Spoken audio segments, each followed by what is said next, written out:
گفتاری ادبی را از سلسله رادیو تئاتر سر می‌کنیم. شنوندگان محترم، امروز ما دوامی رادیو اینتینیروفکا را از روی پاوستی زینالدین دوستماتوف در دامن افق میشنوانیم.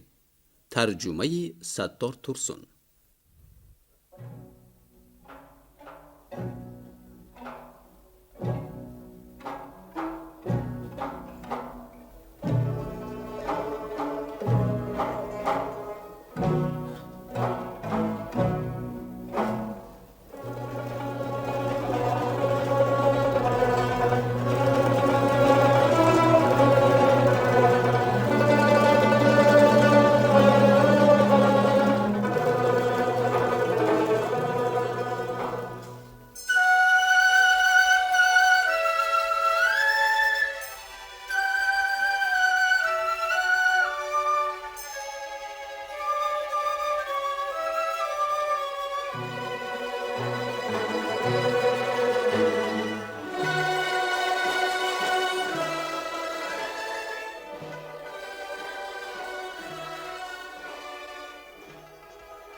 اولماس به قوتن قادرمک در بالای جنجال رسیده آمد. فیروز، قادرمک، یک مرد اصحاب بغلدار و باز دو نفر دیگر پریشان راست می ایستادند. در سفره‌اش نانی خوردنی ندارد و منیش رو بینید. به تو بدگمان کس گپ نزند میفارد، نباشد نی. چوپانها مردرمند هم پروا نداری. بس اکنون کار رفته بر استخوان رسید. تراکتری ویرانبری بسیار غرغر نکن تو. محتاج نباشم از تو ناکس میپرسیدم. احتیاط شو که باز دهانت را ندرانم. ناکس ها؟ شاخت چند تا؟ خیرمان نوشته دی خانهش را بود کرده گیرد. دو کوب تختقتی فرما کم بغل نمی شود. شما با من مصلحت ندیدمک. چوب تخته گفته گشتگی ها بسیارند. با این دی هم دیگران چی میگویند؟ خودش همگی 20 کوب نمی براید. یا اول چوپانهایی با مال دولت دلشون میسوختگی گیرند؟ من چی؟ به حولی مجید 10 کوب برده پرتافته ای کو. از همان دی چی میشود؟ حالا به مال ملک دولت دیگران دلسوز شدند و من نی. ناانصاف. تو چلاق از خودت گله کن. با مال دولت دلت سوزد همین قدر گوسفند رو نابود نمی کردی. چی گفتی ابله؟ کی نابود کرد؟ من نابود کردم؟ برای چی روز من به همین ها ماند؟ برای چی؟ برای کی؟ گپ زن. سوانقول اکنون خراس میزد و آوازش نمی برآمد. به چشمانش اشک حلقه زده بود. این مردک کی؟ سوانقول خودت را به دست گیر. به تو هر چقدر تخت لازم باشد من یافته میدیم. یعنی به حولی در دمت را راست کرده سانی میروی. درو. قادرمک او را زوران به خانه‌اش درآورده دسترخوان گشاد. سوانقول یک پیاله چای نوشید و علمش کمی فرو نشست و به اولماس نگریسته: مرا عیب نکنید دادر. از سوختنم طاقت کرده نتوانستم. گل عمرم با چوپانی گذشت. همیشه کوشش داشتم که یک گوسفند را 2 تا علاجش باشد 3 تا کنم. برای مال و ملک خلق شده جانم به نظرم نمی نمود. هر سال در گزیته ها تعریف می کردند. لیکن چی علاج بختم بر نگشت و در بوران مانده زیاده از 30 گوسفند را گم کردم. پایتان هم همان وقت؟ همان وقت. جان آدم این ذات سخت می شده است دادر. از یک مردن ماندم. پارسال دادر زمستان بسیار سخت آمد. من این خیلی زمستان سیر برف را در عمرم ندیدم. بورانش را نمی گوید. خاشاکی ذخیره شده به 1 ماه نرسید. به اداره کلخاز خبر رساندیم. همین مدیر فیرمه من همراه رئیس 6-7 ماشین خاشاک گرفته آمدند. رئیس کمبوده ها را دیده مدیر را کاهش کردند و وعده دادند که به اختیار فیرمه 10 ماشین دهند.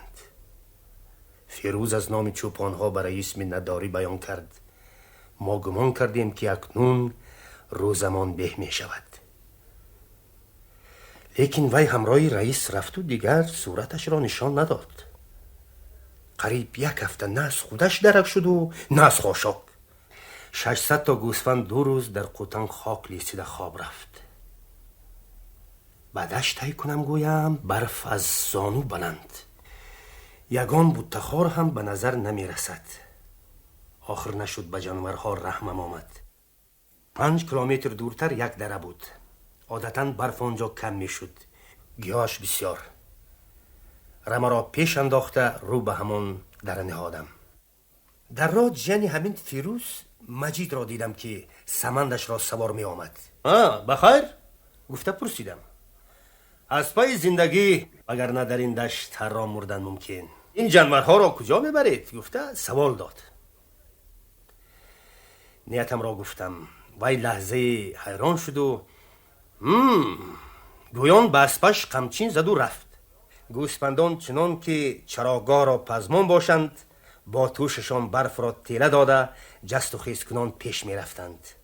گرگنداز و ارسلان از دو چیترمه می گشتند.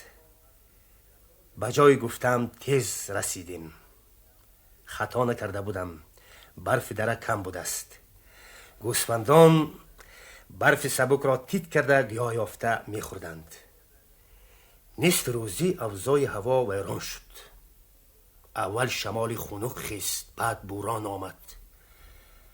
رمه را گرد و خون کرده به طرف قوتن گرداندم. کمی پیش رفتم و به نظرم گوسفند کم نمود. شمردم 7 گوسفند نیست. قفا گشتم. زمین و آسمان سفید بود. برف در بعضی جایها به میان می رسید. با وجود این پیش می رفتم. شمال برویم دامن برف آورده می زد. هوش و یادم به گوسفندانی گم شده. ناخواست به یک چقری پر برف افتیدم. خودم را به دست گرفته تگ برفی گرد اطراف را پلماسیده بینم یک گوسفند برآمد. جانور خود را به چقری زده زیر برف مانده است. دو دستان گوسفند را زود کشیده برآوردم. باز دویمش را یافتم. پای چهارمش را گرفته کشیده ایستاده بودم که 1 متر بر این پایان لغزیدم. پایم رفته به سنگ اندرمان شد و محکم به یک بوته چسبیدم. نگاه کنم پایان یک زاوی کلان. اگر سنگ تگ پایم کنده شود از 100 جانم 1 تشم نمی ماند. تا بهار آمده برفا آب نشوند زن و بچه‌ام مردم را هم یافته نمی توانند. با علاجی از تیاقم مدد گرفته به بالا حرکت کردم. نهایت خودم را در جایی هموارتر دیدم. لیکن اعضای بدنم می سوخت. مدار پیش رفتن نداشتم.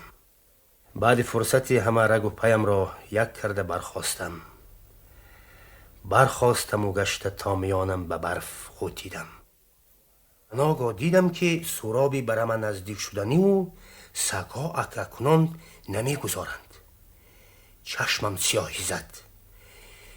دیگر هیچ چیز را دیده نتوانستم. اکنون به گوشم فقط ناله جانخراش ارسلان می رسید. سگ خود آدم بر این داد می زد. گویا امداد می طلبید. زور زدم. باز 1 قدم به پیش انداختم. اما دیگر علاج نشد. پایهایم از کار برآمده بودند. من باز افتیدم. یک وقت به گوشم آواز گرگنداز رسید. چشم گشایم وی نزدم آمده است و از دامن چکمنم گرفته می کشد. لیکن زورش نمی رسید. سپس سگ پیچ و تاب خورده خیلی عکاس زد و ناعلاج برویم نگاه کرده ایستاد. مداری راه گشتن ندارم وفادار. گفته توش آن را سیله کردم. حتی جنبیدن نمی توانم. سگ روی گردنم را بو کشیده آبی دیده کرد. بعد 4 طرف را از نظر گذراند و در یک دم غیب زد. من نفسم را راست کردم و گوک کشیده 2-3 متر پیش رفتم و یک بار از سرم چرخ زد. روی برف غلتیدم. دیگر هیچ چیز را نمیدانم. چشم گشایم در قطن نزد گلخن خواب رفتم. بدنم مخصوصا پایم وزنین، آهن برین. بچه هایم مرا حلقه گرفتند. دختر کلانیم خرسن شده اشک را پاک می کرد. هر چی سبوکت داده؟ به او جواب داده نتوانستم. لبانم به هم نمی چسبیدند. به اطرافم نگریستم. مادر بچه ها نمی نمود. کرامی کابم دخترم فهمید مگر که دختر رفته می بیارم. گفته رفتن. چشمم به گرگنداز افتاد که دم جنبانده در قفای بچه ها هوشیار می ایستاد. من و مادرم را به آنجا گرگنداز گرفته برد. شما را به زور کشاله کرده آوردیم. هوشم به سگ دویم رمه، ولی پرسیده نتوانستم و خیالم که زبانم را هم خنک گرفته بود. پگاهی از دوشنبه ورتلاتی سنیتاری آمده مرا به بیمارخانه برد.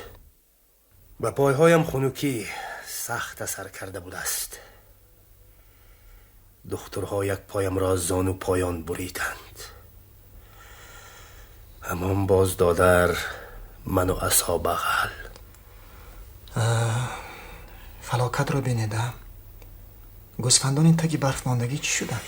گپ در سر آن 6-7 گوسفند دادر. گره از دیگر جای برآمد. از رمه‌ای که به قطن بر می گشت قریب 30 گوسفند گم می شود. معلوم نی که به زمین در آمده است یا به آسمان برآمده است. بهاران از چخوری نزد همان جری مرده 5 گوسفند یافت شد و خلاص. توبه، گوسفند کلوخ نباشد که آب شود؟ 30 گوسفنده؟ گپ هم در بالای همین دیه. بعدی که مرا به بیمارخانه مانده آمدند، بچه ها از چراگاه مرده ارسلان را میابند. از روی گپشان وی را زده کشتند. با ارگن خبر دادن لازم بود. خبر دادیم پسر. پس از 3-4 روز این واقعه همراه مدیر فیرمه‌مان آدم ارگن آمد، ولی هیچ چیز را عمیق کرده نتوانست. در این بین باز سوانقول بیچاره بای داد. فیروز مسئله را خوابانم، مبادا که شما را حبس کنند گفته سوانقول را از کالخوز 1,500 خرجدار کرد. همین قدر گوسفند تماما بیدرک شد؟ از یگان کس گمان هم ندارید؟ کس با چشم خود ندیده باشد از گریبانی که می دارد. من حالا هم به یک چیز حیران شده گشتم. همان روزی که فیروز میلیتسیا گرفته آمد، گرگنداز قریب بود که او را از خکرتکش گیرد. به زور آرام کردیم. پیش این خلوی عادت نداشت. چرا این گپ را پیشتر به من نگفتید؟ گویم چی کار میکردی؟ فیروز را دوست میگرفتی چی؟ بیهوده. راست میگویید. حکایت غمانگیزی او را شنیده نیت کردم که اصل واقعه را میکشایم. البته میکشایم.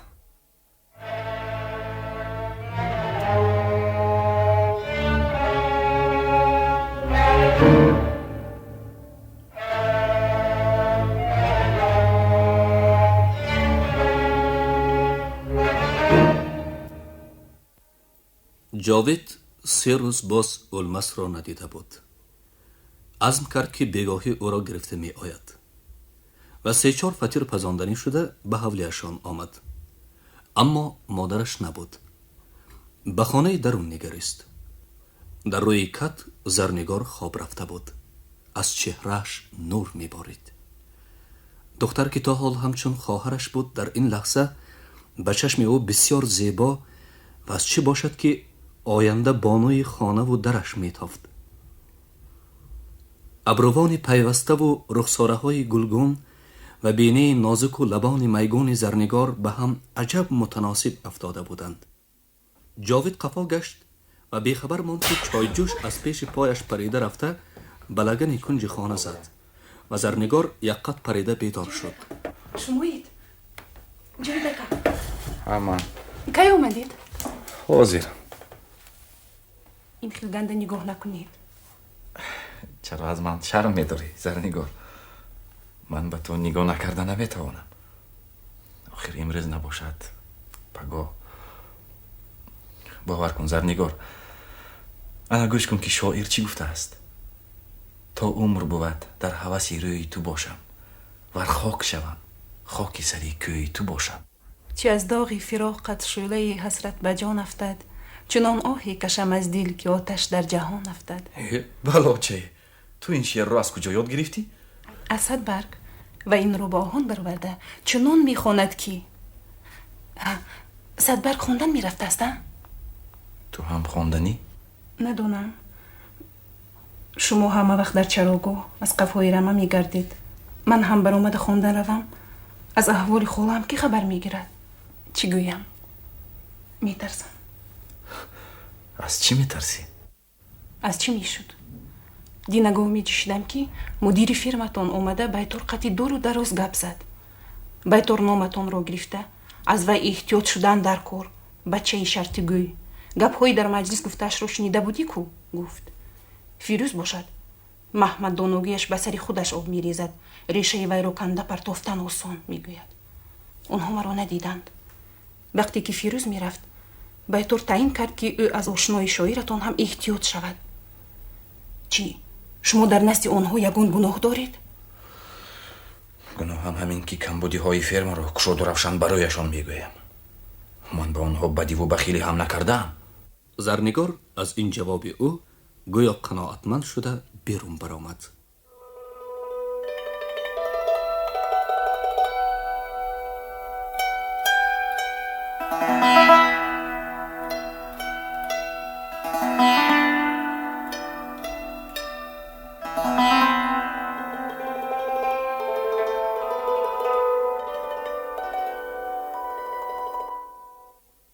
جوره ها تا یک پاس شب صحبت کردند. اولمس از بیت و سرود و اندرس های به تازگی نوشته گرفتهش خوانده داد. خیلی چیز یافته ای، ولی همه این از بحر یک قطره. به نظرم دلت پر بر این جاوید. گپ زن. من امروز یک گپی عجایب شنیدم. منجی رو میشناسی؟ کدام؟ چوپانی یک گرگ رو کشتگی. آخرهای زمستان 6 گوسفند همان منجی گم شده بود. هر قدر کافتکاو کردیم یافت نشد.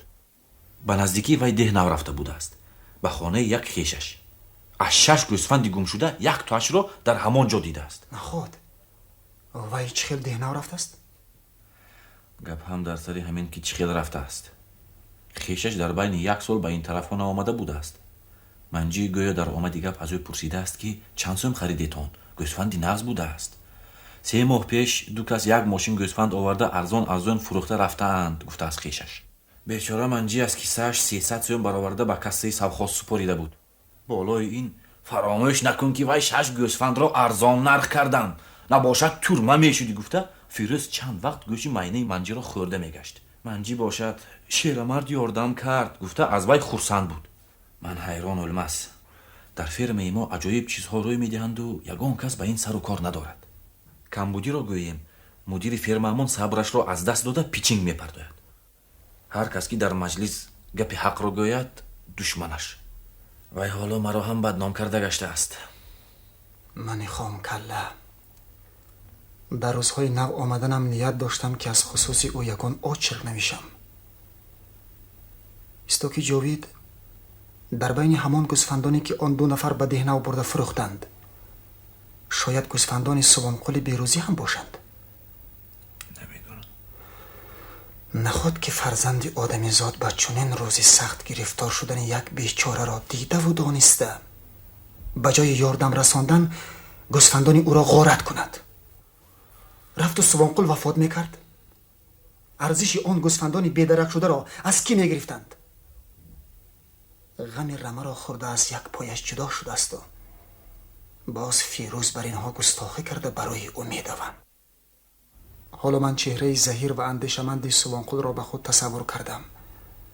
گویا من دادر چی گناه داشتم که به این حال افتیدم، میگفت. بلکه فیروز از کجا شدن گوسفندان خبر دارد و شاید به دزدان شریک هم باشد. مشکین؟ اما دوغ و درنگ کرده می گردد. به هر حال علاج این معما را یافتن در کار. البته. جاوید برخاست تا که به کوتن رفته از حال گوسفندان خبر گرفته آید. اولمس هم او را پیروی کردن میخواست که از خانه صدف ماه خاله برآمده. مان بچم، اولمس جان را آواره نکن، دردت زند. خیز خانه درو، همینجا خواب میکنی. خیز. اولمس سخن صدف ماه خاله را شکسته نتوانست.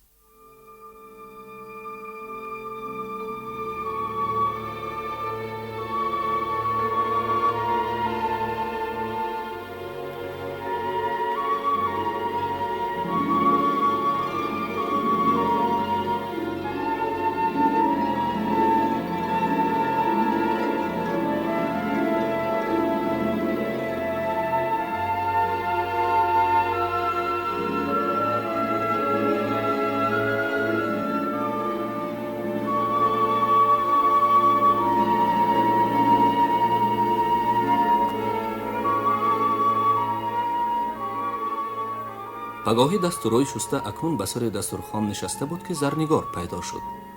در دستش ستیل شیرجوشی داشت. کی اومدید اولمس اکا؟ دین بگاهی. خولم همینجا. زرنگار دخترم اینجا بیا. همین قیماق را نزد اولمس اکا بردمون، من چای دم میکنم. بیا. دختر از درون یک پیاله قیماق آورده روی دسترخوان گذاشت و باز در جای اولش نشست. صدبرگ رو دیدید؟ چی بود؟ وی شما رو پرسیده بود. شما را پرسیده بود؟ برای چی پرسیده است؟ همین وقت یک چاینک چای برداشته صدف ماه خاله آمد. زرنگار چای را گردانده به اولمس و پیرزن یک پیالگی دراز کرده گفت: فیرما رفتنم در کار. خیر، من رفتم. صدف ماه خاله مدتی از قفای او با مهر نگاه کرده ماند. به زرنگار عادت کردم از عمرش برکه یابد و را یک روز نبینم سر کلابه هم گون می شود. این خیل باشد تیزتر توی کنید آن. می شود بچه، می شود. یک قطره بر این کم بوده هست. همان را که بود کردیم انا بعد خودت سر می شوی توی جورت. دختره که نغز بوده است. بد نی. دختری خواهرم. الهی برکه یابد، کار کن به دست و پا. اولمس که جهتهای خوب زرنگار را الکی پی برده بود، خیالاً او را به صدبرگ قیاس می کرد. نه، صدبرگ زرنگار بر این خوشحال و کشادرونه. وای دختری وزنین، اما هر یک حرکتش چنان که در خود سحری داشته باشد بسیار دلفریب است. تبسم جانستانش چی؟ محض همین تبسم بود که به یک بار در دل من آتشی افکند. زرنگار از صدبرگ ماندنی ندارد، فقط این که یکی خندان رو و شوخ و جسور، دیگری اندشمند و چون آهو رمنده. آره، هر دو هم به طور خود زیبا و ارزندند.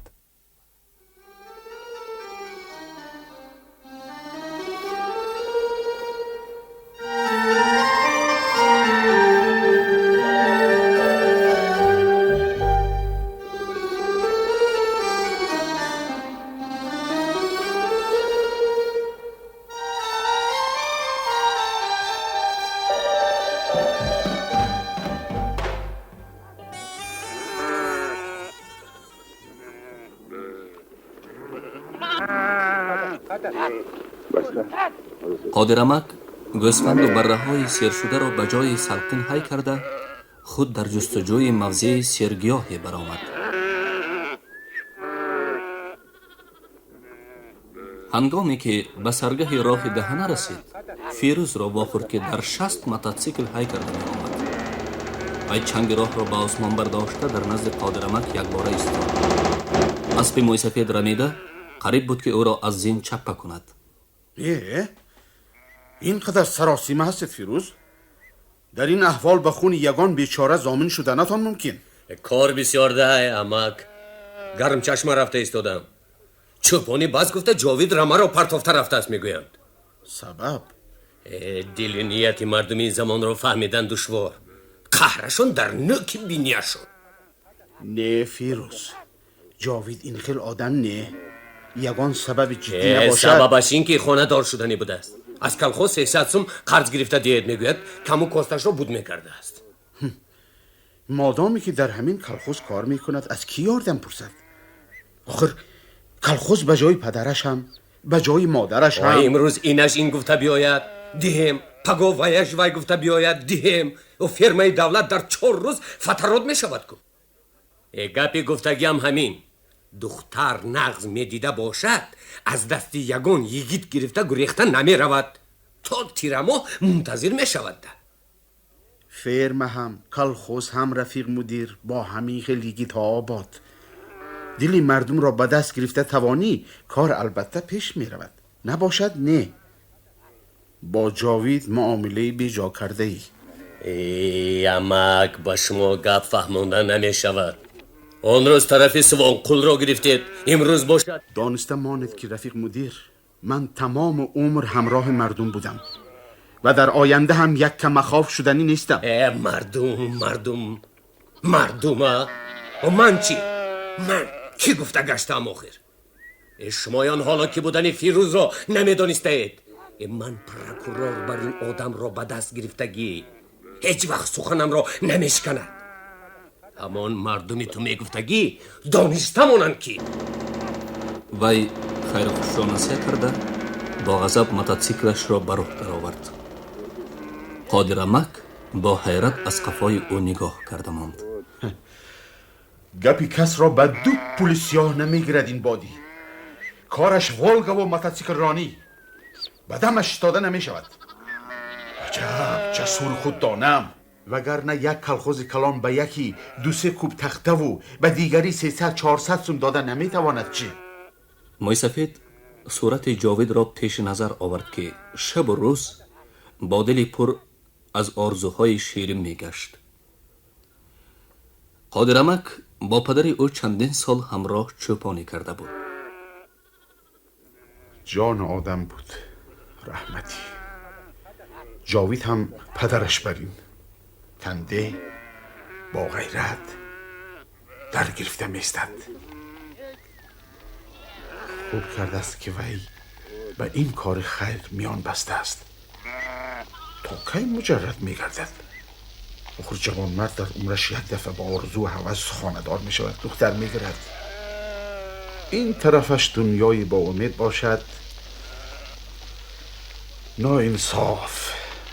گپی بد هم گپی نقص هم آخر از دهان میبراید. به جای بد گفتن دل برداری کن که بچه یک عمر از تو منتدار شده گردد. قادرمک با همین اندیشه ها اسب میراند.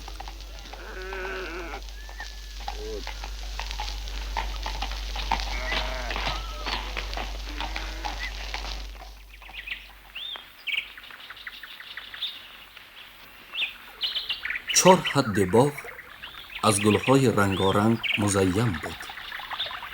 صدبرگ میخواست به زرنگار گوید که کدامی از این گلها زیباتر است ولی نتوانست. چرا اینقدر فکر میکنی زرنگار؟ بسیار غم نخور. بیهوده خودت رو عذاب نده. چرا غم نخورم دوگانه؟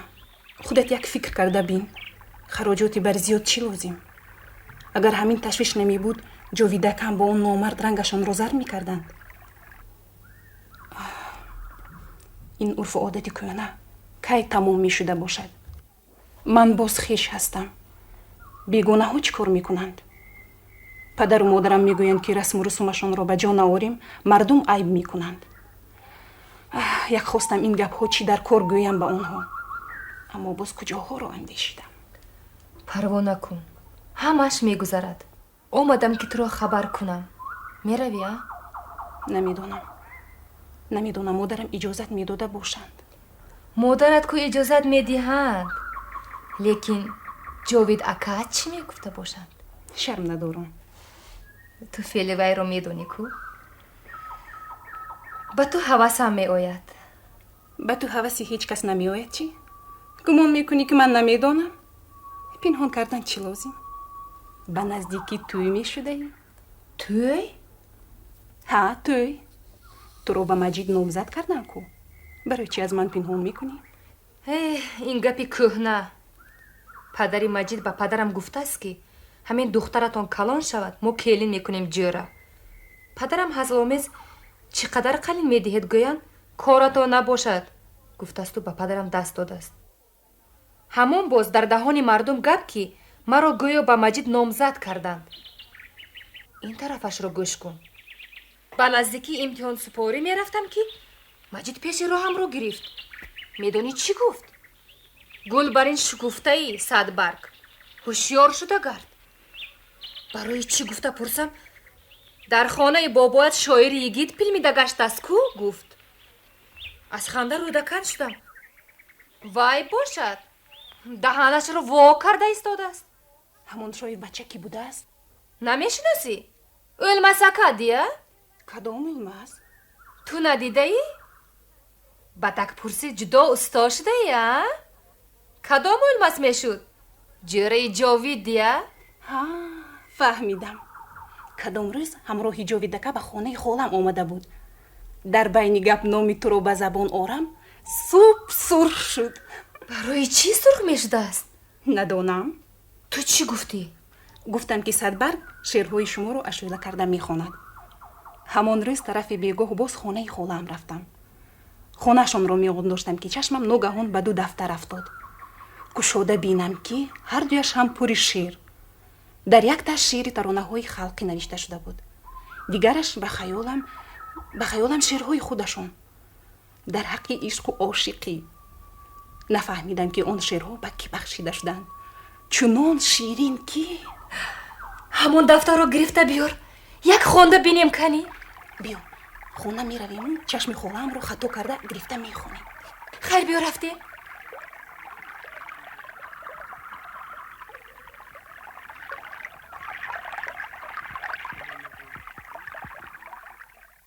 چرا جاوید قهر کرده مرا پرتافته است؟ برای آن که 300 سوم قرض دادند یا نه؟ این خیل کردن به عقل راست نمی آید. شاید که در بینشان یگان گپی دیگر شده باشد. رفته فهمیدن در کار. اولمس به گرم چشم آمد ولی جاوید را نیافت. به مرکز کلخاز رفته بود است. با صدف ماه خاله از این و آن گپ زده می نشست که زرنگار خندان به حولی در آمد.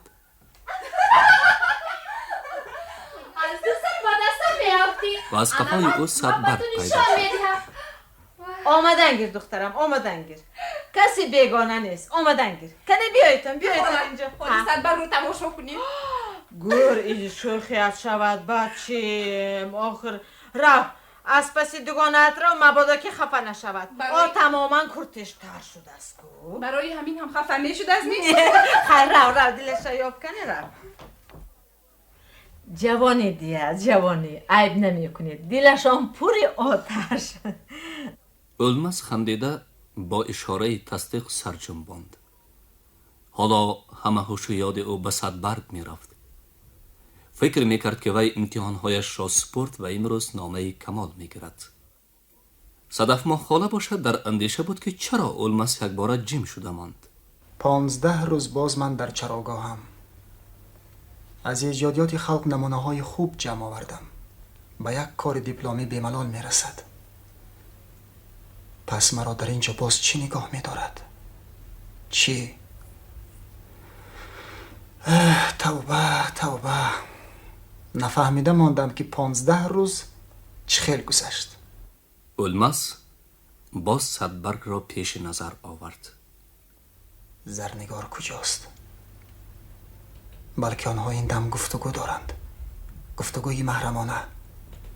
از چه خصوص گپ می زده باشند؟ کاش که من سحرگری می بودم و خود را به پروانه تبدیل داده نزد آنها پریده می رفتم و در گردشان دور زده از سیر و اسرارشان واقف می گردیدم.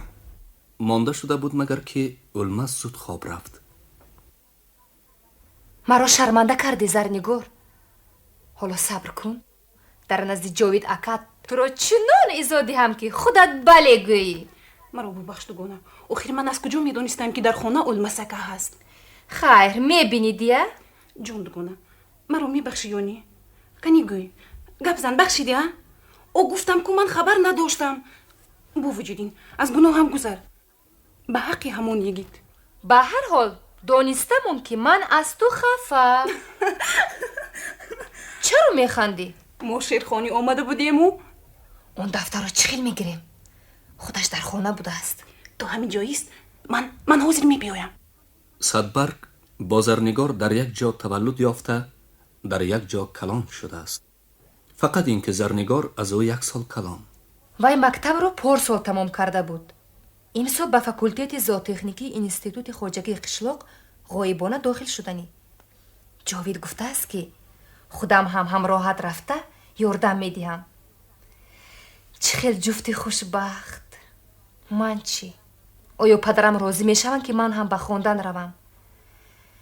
не, модарамро ба гап андохтан осон, вале падарам гуфтанд ки аввал шавҳар кунад, ана баъд куҷо равад ихтиёраш.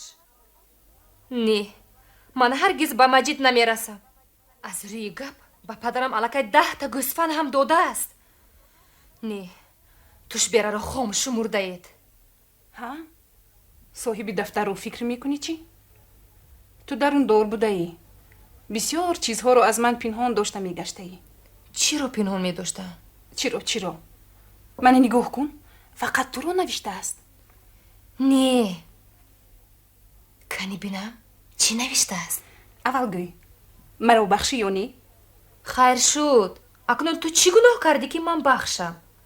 ҳарду рӯи майса нишастанд ва дафтарро як варақ зада шеърҳояшро аз назар гузаронданд.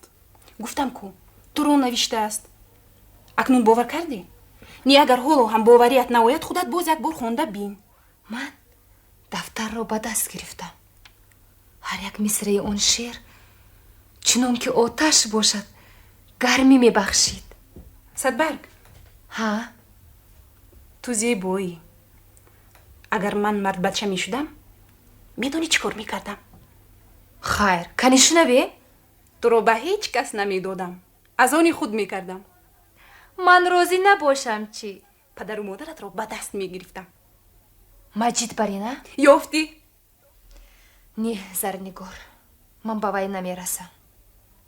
мебинӣ. ман аввал хонданӣ ҳастам. ана мебинӣ? хонда шудӣ? биё оҳиста бурда ба ҷояш монам. сабр кун. боз камтар хонам. ин чӣ? ана ба ин шеър нигар. кокулонат. оҳо, кокулони садбарг гӯяд мешуд. ту балоча ҳеҷ ҷим намештидия? зарнигор аз дасти ӯ дафтарро чанг зада гирифт. улмасака фаҳмад хафа мешавад. бурда монам. ана ин сатрҳоро хондӣ? чоршанбе пагоҳӣ ногаҳон чашмам ба эс афтод аз дур. ба мактаб мерафт. хостам ки ба ӯ расидагираму гапҳои дар дилам бударо баён кунам, аммо натавонистам. ман ҳайрон. ӯро бинам, ҳама гапамро гум карда гӯё шах шуда мемонам. кани гӯй, ба фикри ту ин эс кист? дафтарро ба ман деҳ, худам хонам. барои чӣ медодам? зарнигор аз дасти ӯ дафтарро чанг зада гирифт. садбарг ӯро аз соидаш гирифта кашид. ҳамин хел ҳарду дар болои дафтар талош доштанд ки садафмоҳ хола пайдо шуд. онҳо якбора ором шуда дафтарро пинҳон карданд.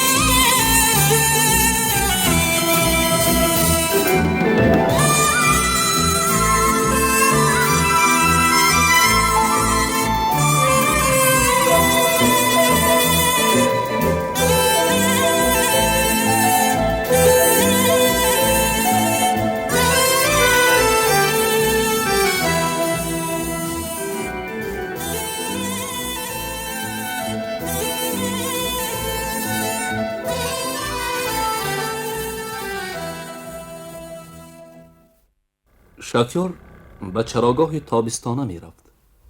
جاوید در پهلوی او نشسته به گرم چشمه برمیگشت. اشتوری بارش وزبین بر اینقدر آهسته میگردی تیزتر های کنی نمیشود. خدا دیده ایستاده راه گنده. باش رو بینیده کفیدم کو. اوف افسوس که خودم شفیار نه. شفیار باشی چی کار میکردی؟ به فلاکت دچار میشدی. تو اینقدر سراسیمه. از من خوابگیر هستم. یاردم چی بودکی است؟ هست لیکن حالا جوان خامی دارد. پس چرا رمه را به وی پرتافته آمدی؟ جهل عقل آدم را میدوز دیده است. زن گرفتنیم پول در کار میفهمی. از مدیری فرما یاردم پرسیدم روی تافت بعد جهلم آمد و اداره رفتم. فیروزه که آدم نقص درست پرسی نه نمیگفت. از مردم نالیدن نقص نه، همش به خودی کسب وابسته. من پول میابم گفته قصد کنم میابم، خواهم حتی با یگان نیستو در آمده میخواندم هم. در زندگی برادر گفتی کس نه هر وقت عملی میشده است.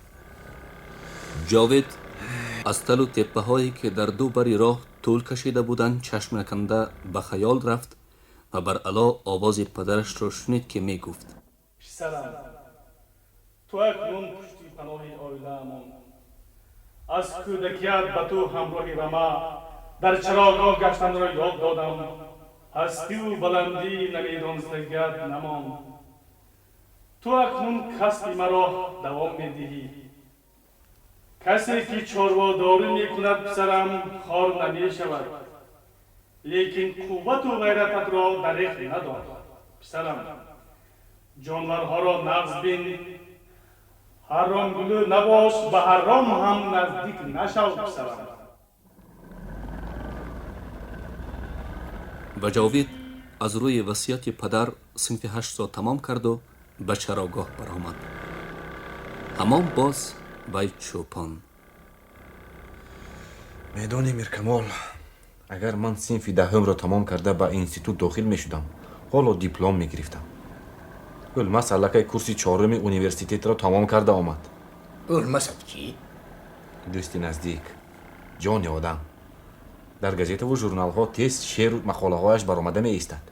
هیچ نخوانده ای؟ از خواندن چی فایده؟ به خواندن چی رسد؟ اولمس یگیتی دانا. تا صنف 7 در یک مکتب می خواندیم. وی در صنف ازبکی، من در صنف تاجیکی. این گپ ها را من جاوید. چی؟ از کسب حضرت ناراضی هستی؟ از کسبم که ناراضی نیستم. رفتاری بعضی ذات ها به دلم زد. رفتار آنها به تو خلل میرساند؟ من در فکر یک خودم نه. با دیگران چی؟ خودت را دان. آمده دردم را به تو گفتم. گمان کردم که از تو یگان مصلحتی درست میبراید. تیزتر های کن آشنا.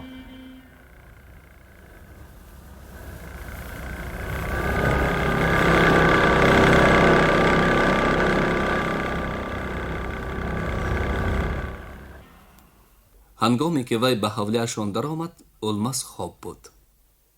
اولمس کی آمد؟ قریب نیست فیروز. خیریت، تیز برگشتی. چی گپ آوردی؟ پرتورگ رو دیدم.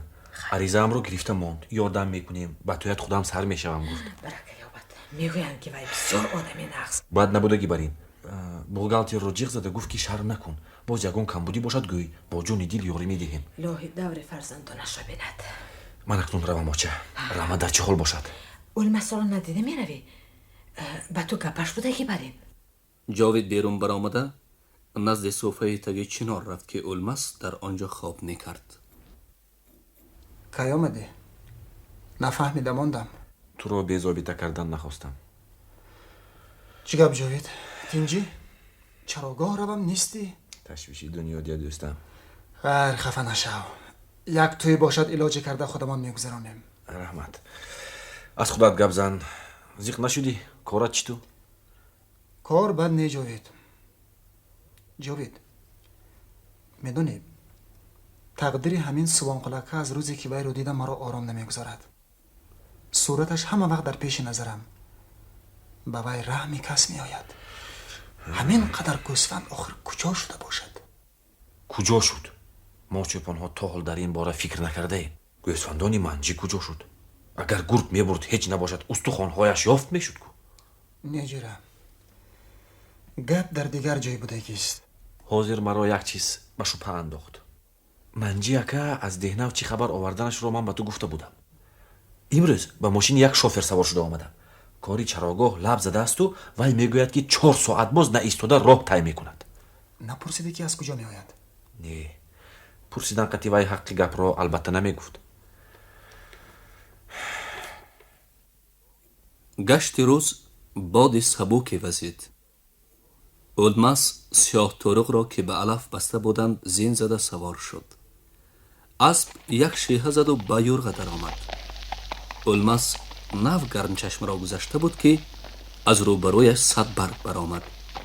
саропо дар либоси идона буд. нағзед улмасака? раҳмат. бад не? дар кӯҳистон зиқ нашудед? магар қодирамақ зиқ шудан мемонанд? шумо ба бобоям маҳқул шудед. ҳар рӯз таърифатонро мешунавем. куҷо рафта истодаед? ба мактаб меравам. шабнишинӣ дорем. шумо намеравед? гардед камтар дам гирифта мебиёед. чӣ хел мешавад дар байни талабагон? онҳо ҳама шуморо мешиносанд, баръакс хурсанд мешаванд. хайр, биёед ман шуморо гусел карда мемонам. имсол хондан меравед? намедонам. барои чӣ? ба хаёлам хонандгиҳо розӣ намешаванд. хайр, ба онҳо фаҳмонед? кош ки ҳамаи падару модарон дили фарзандонашонро мефаҳмиданд. дирӯз ман ба зарнигор гуфта будам ки албатта ба хондан меравам. ҳоло фикр кунам намешуда ки барем. сабаб? падарам мегӯянд ки аз хондан даҳон накушо. гапи он касро ду карда наметавонам. феълашон тез. пас чӣ кор кардани ҳастед? ҳайронам. ин бегоҳ ҳамсинфонамон мақсадҳояшонро мегӯянд. ман бошам ҳанӯз ба ягон қарор наомадам. дилатон чӣ маслиҳат диҳад ҳамонро гӯед? дилам ҳамеша мегӯяд ки мелиоратор шав. ба чарогоҳ об биёр. бисёр хуб. мелиоратор мешавам гӯед? гӯяму хондан рафтан натавонам чӣ? ин ба худатон вобаста. бояд ҳар кас дар зиндагӣ роҳашро мустақилона дарёбад. вагарна ба селе меафтад ки дар қадами аввал вомехӯрад. кӣ медонад ки он сел касро куҷо бурда мерасонад? дар мактабҳои олӣ бисёр духтароне хонда гаштанд ки аз деҳоту районҳои дурдаст омаданд. шояд падару модари онҳо ҳам дар аввал ба хонданашон норозӣ буданд. бобои шумо қодирамак одами мефаҳмидагӣ, аз чор тарафи дунё бохабар. ба гумонам он кас нияти шуморо дастгирӣ мекунад. онҳо хомӯш монданд. улмас чунон ки назди гулхане нишаста бошад, саропон месӯхт, ноором буд. вай ҳама чизро фаромӯш карда фурсате барои Садбарг чашм дохт.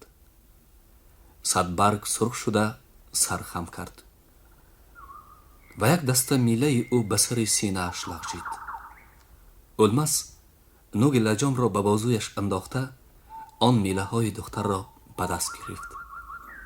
агар тошканд мерафтед ҳамроҳ? Садбарг кокулонашро аз дасти улмас ҷудо карда ба тахтапушташ партофта нефт ки ӯ оҳиста дасташро дошт. Садбарг дилаш чун заргӯши бадоми саёд афтода ба ларза даромад. намедонист ки дасташро аз дасти вай кашида гирад ё не. дасти рақибаш лахча бар ин гарм буд. ӯ ба улмас нигарист ва аз чашмонаш як олам меҳру хоҳиши равшанро дарёфт. меравед Садбарг? насиба медонад. сиёҳтуруқ шояд аз он ки духтарро мешинохт баробари ӯ қадам мемонд. Садбарг оҳиста оҳиста пеш мерафту ду роҳ пеши назараш меомад. яке ба касе хуш накардааш зан шуда дар ҳамон ҷо мондан, дигаре ба талаботи дил гӯш дода бахти худро дарёфтан. باید هر کس در زندگی راهش رو مستقلانه دریابد. گفتید کو راست میگوید. با گپی هر کس گوش دهم آینده هم چی میشود؟ پس مقصد چی شد؟ به همسینفانم میگویم که به خواندن میروم. رفتنی شوید به من خبر رسانید. همراه تاشکند میرویم. برای دلبرداریتان رحمت المسکه. چی لازم؟ من حالا هیچ کار نکردم که. بابایم میگن که با کسی در تاریکی مونده گوگل خدمت مشعل را میکند. دمی که صدبرگ برای خیر خوش به من دست داد، از نگاهی گرم و جاذبه‌دار او سراسیمه شده ماندم. صدبرگ به راه درآمد. من دیرگاه از قفای او نگاه کرده ایستادم و به اختیار گلگشت و خیابان‌های زیبا، عمارت‌های بلند بیشمار و باغ‌های سرسبز و پرشکوه تاشکند را تصور کردم. خیالم که همراه صدبرگ دست به دست گرفتم در ساحل با گل‌های شکوفان مزین آن شهر عظیم از بخت خود مسرور شده قدم میزنیم. بخت میگویند. بخت همین بودگیست.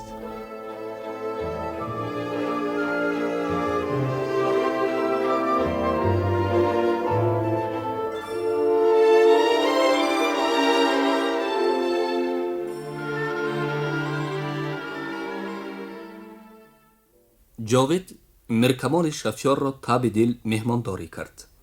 وی از این آن خیلی گپ زد و به مقصد اساسی رسیده نرسیده فکر کرده ماند. چون که از شش و خیز از گپزنی میرکمال معلوم بود که آدمی پخته است. جاوید به طرف الماس نگاهی کرد. گویا ما را تنها گذار گفتنی بود. الماس با بهانه چای آوردن به آشخانه رفت و جاوید به سر مقصد گذشت. میدونی میرکمال من تو رو برای چی دعوت کردم؟ از کجا دانم؟ با من یاردمی تو ضرور. چی خیلی یاردم؟ تو میدونی که من به نزدیکی خانه دار شدنی. با این کار من چی دخل دارم؟ گوش کنم خیر قادر میفهمانم. خیر کنی گپ زن. خودت میدونی که توی بلت پوته نمیشود. خوش پول در کار. گموند که من پول زیادتی دارم. پولی تو لازم نه. خواهی برعکس پول دار میشوی. چی؟ یگان وقت از دهانت نمیبراری. من این خیل عادت ندارم. نباشد فرصت یافته در عرفه بازار میبیایی. با ماشینت 10 گوسفند بار کرده میدیم. راه و رویشش را مییابی و با یگان جا برده پول میکنی. پولش اره جوره گب یکته. چی گفتی؟ کار وزنین به دست رفتم نقص نمیشود. چی ایلاجی به دست نفتیدن نیست مگر؟ نباشد گوی خودم یاری دیم. از کالخاز یک سپراف که در کار به این مضمون فلان قدر گوسفند را به فروش فرستادیم که در جایش گوسفند دیگر خریم.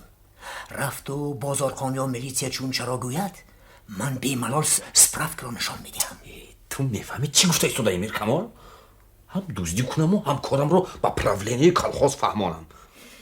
چی گویم؟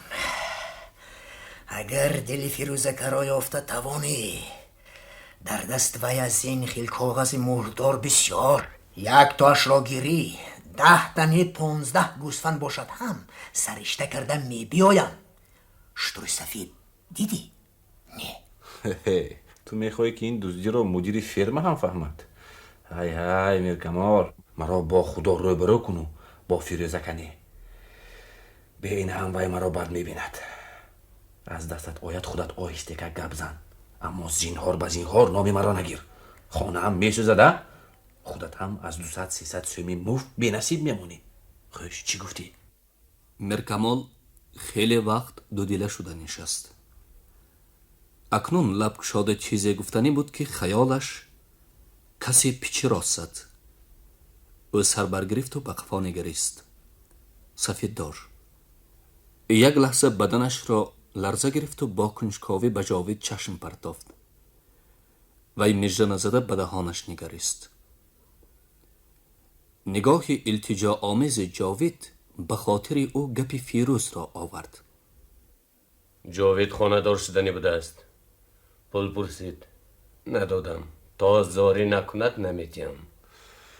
خودت میدانی میرکمال، احوالم بسیار تنگ. به تو هم پول ضرر نمی کند. میلش گپ زنون میکنم. شنبه آینده بگاهی 10 گوسفند پروایی را تیار کرده ایستا. ایستا که فیروزکه به تو باور میکند؟ البته. من دست راست وی در دوشنبه کارم بد نبود. مرا به اینجا مخصوص خودش گرفته آمد. در شهر چی کار میکردی؟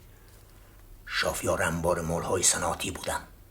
آدمان چیزی از مگزین یافتهشان را از من میافتند. من حیران که تو همین جای روغنین رو پرتافته آمدی. منی بیچاره به این خیل جای نفتیدم دیگه. هی برادر، هر کس یک مقصد دارد.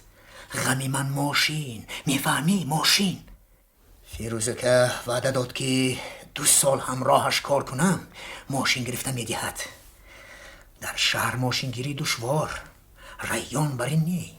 اینجا در کالخاز نقص کار میکند گفته توصیه دهند. میبینی که در تک پایت والگا یا مسکویچ.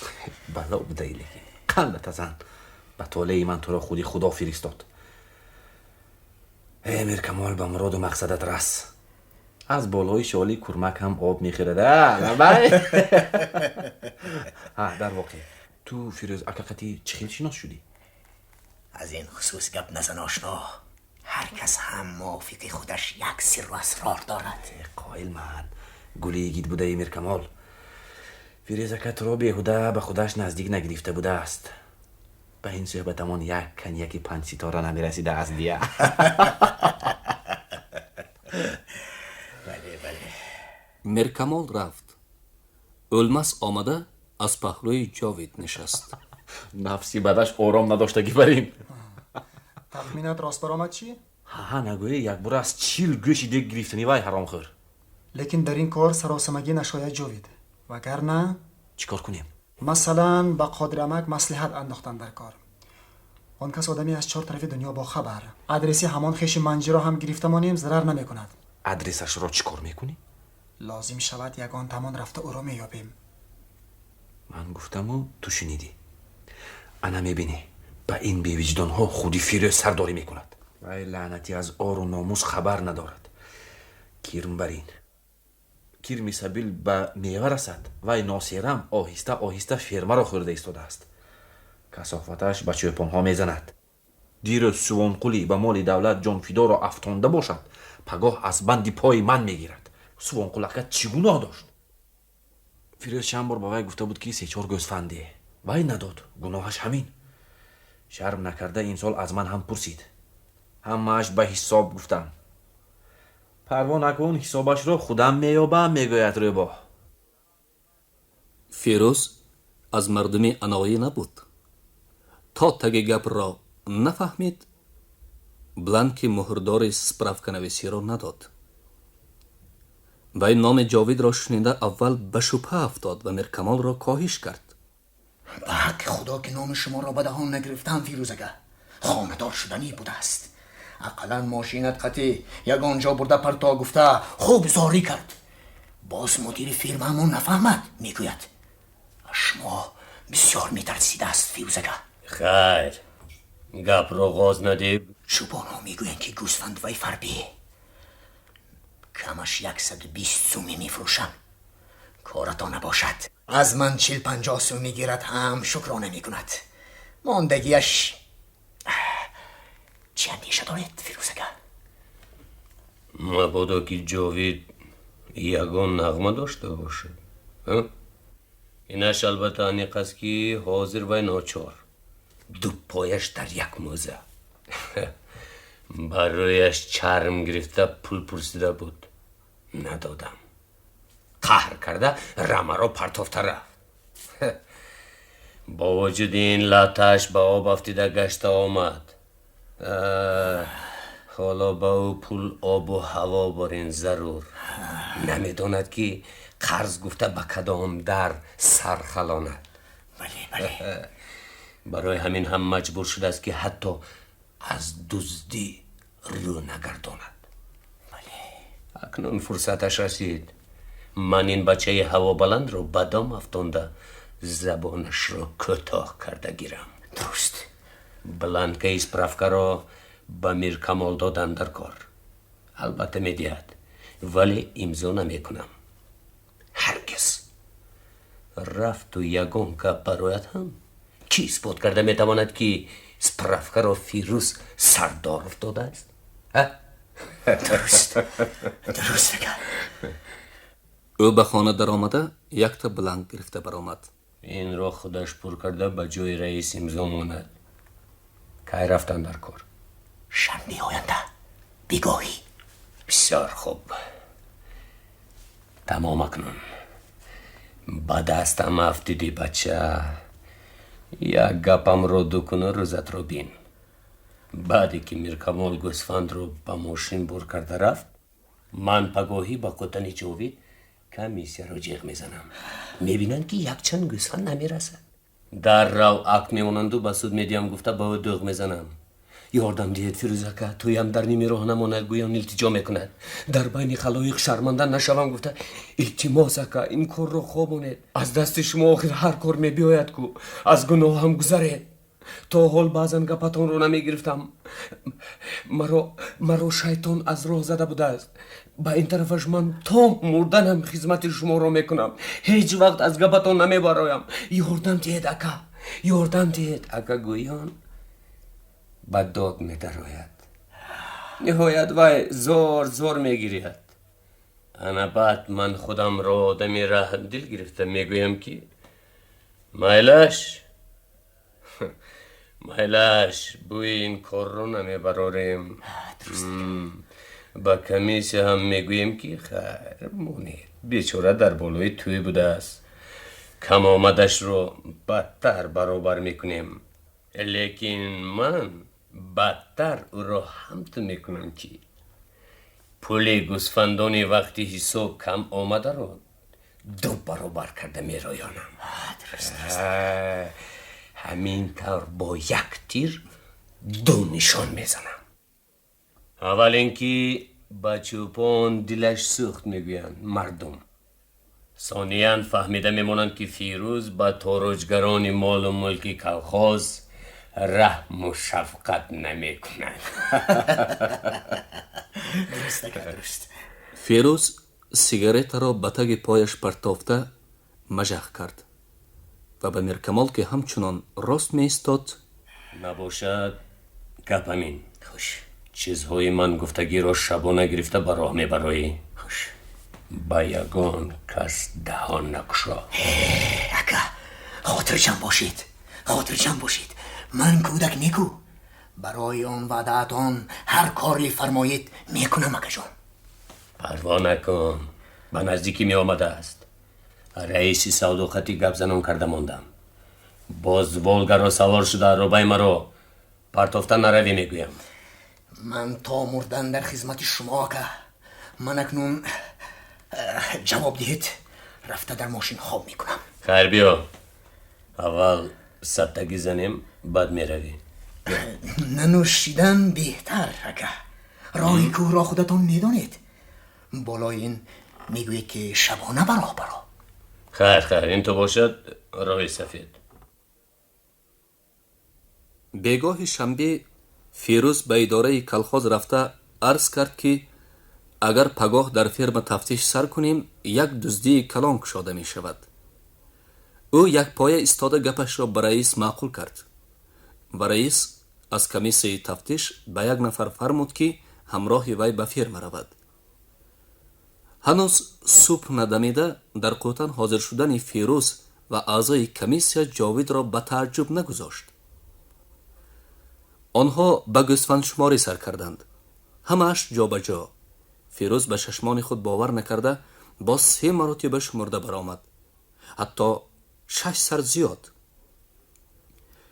فیروز سرش را خم کننده تمام راه با فکر و خیال‌های به هم مخالف ماشین می‌راند. وی بعدی که همراهش را به اداره کلخاز آورده ماند در جستجوی میر کمال برآمد. پگاهی خانه‌تان روم نیستید اکا. شما را از کجا میابم گفته در سودبلا خیران میستادم که پرتارک مرا به اینجا آورده گفت که خوشک میکشانی. این گپ ها رمان از فندان جاوید را کجا کردی؟ جاوید مرا فریب داد فیروزکه. شب تخمینا ساعت 1 به قوتنش رفتم. کاغذ سپراف را نشان داده گفتم که به این شمار گوسفند میدادگیت را نوشته امضا کن. وی بلنک را گرفته به کیسه زد و گفت این دفعه نمی شود، بعد 1 هفته بیا میگید. در را رفته به من خبر رسانی نمی‌رمی. باز من تو را آدمی پخته گمان میکردم. همون روز فقط دویتون مصلحت کرده بودیتون یا باز یگان کسی دیگر هم بود؟ همان جورش هم بود، اما وی گپمون رو نشونیده است. حالا اولمس هم بود گوید؟ دویم باره به جاوید نزدیک نشو کی؟ گاگون خانه بیان، کار است. خوب.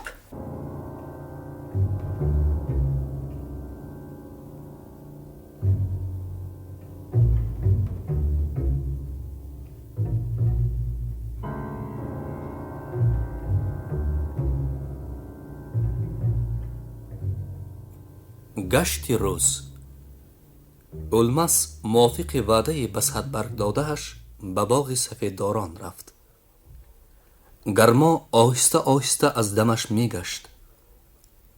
در باغ سکونت حکم فرما بود. کسی نمی نمود.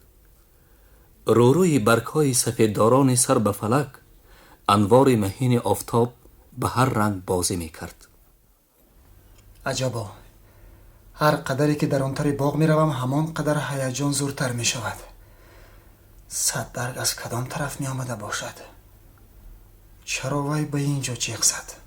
چه گپ داشته باشد؟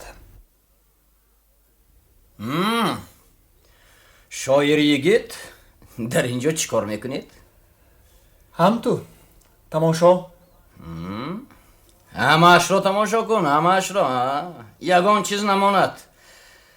لیکن بچه به هر چی کاردار نشو. با مردم فایدهش باشد کاردار شدن میگیرم. با مردم میگویی؟ ها، با مردم. تو آدمی ذاتش پست بوده ای. چی گفتی؟ لازم باشد باز 1 بار میگویم. من به گمانت نمیفهمم. تو سری کی را گران کرده گشته ای؟ گپ زن. من سری کی را گران کردم؟ خودت را به گلی نزن. تو چی میخواهی؟ نمیدانی؟ این نامرد. حقارت نکن که. مجید به سر وی مشت برداشت و اولمس چپ داده بود که او با ضرب رفته به تنه یک سفیددار برخورد. اولمس خندید. بسیار نخند. نغزش گویی که تو در اینجا کی را منتظر بودی؟ کارت چی؟ تو ابله کی را انتظاری من خوب میدانم، اما بیهوده آواره شدی. صدبرگ نمی بیاید. برای چی نمی آمده است؟ برای چی بودنش را من به تو بعد نشان داده میمانم. مجید باز به وی حمله آورد. اولمس این دفعه هم چپقانه کرده چپ داد و او با دهانش رفته به زمین زد. اولمس از دست مجید گرفته به خیستنش یاری دادنی بود که مجید دستش را با ضرب کشیده برخاست و به کارد در میانبندش آویزان اشاره کرده گفت گوش کن. رفت و در یگان جا همراه صدبرگ ایستادنت را بینم، اوی بان همین کارد قیمه میکنم. برای چی او را رشک میکنی؟ زنی خودش را کی رشک نمیکند؟ مجید این را گفت و برگشته به راهش رفت. اولمس لال شده از قفای او می نگریست و فکر می کرد که برای چی صدبرگ زن وی بوده است؟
من همه کاری فرمودهتان را به سامان رساندم.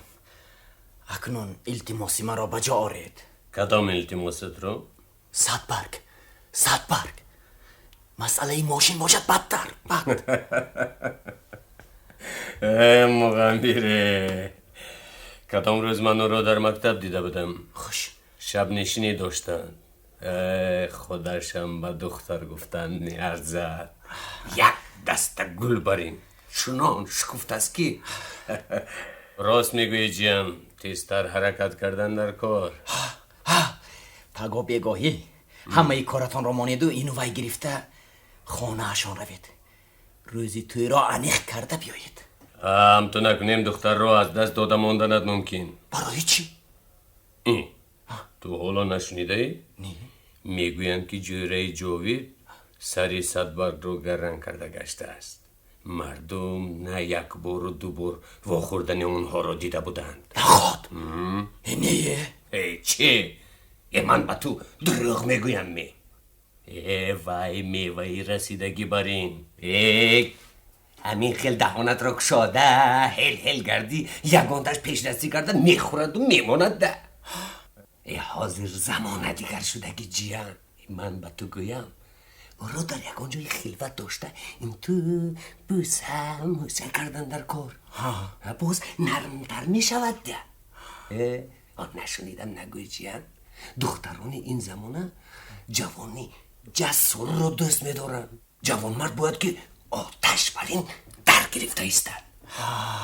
2-3 مراتب پیش راهش را گرفتم فیروزکه، لیکن دائما از من میگریزد. انا این گپی گیت نیجیان. چی؟ تو میخوایی که من شما را دوست میدارم گفته بگردنت آویزان شود می؟